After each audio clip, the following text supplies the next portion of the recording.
Leporatzen dieten delituen zerrenda entzun dute Carlos Aitor Telleria, Arabako Eusko Alderdi Jeltzaleko buruzagi ohiak, eta Jesus Alfonso Atxa eta Carlos Jose Lau ertzainek, eta hirurek ez daudela ados adierazi dute.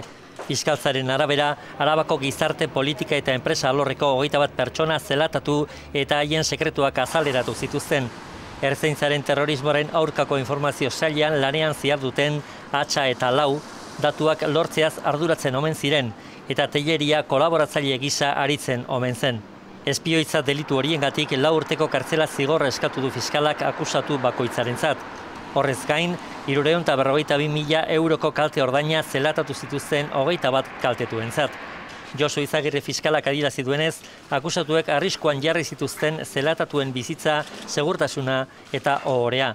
Deklarazioak hasi aurretik fiskaltzaren eta defentsen txandan sumarioaren instrukzioari buruzko hainbat kontu izan dituzte hizpide.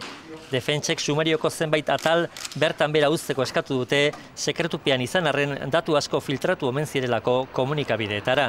Fiskaltzak ukatu egin du argudio hori.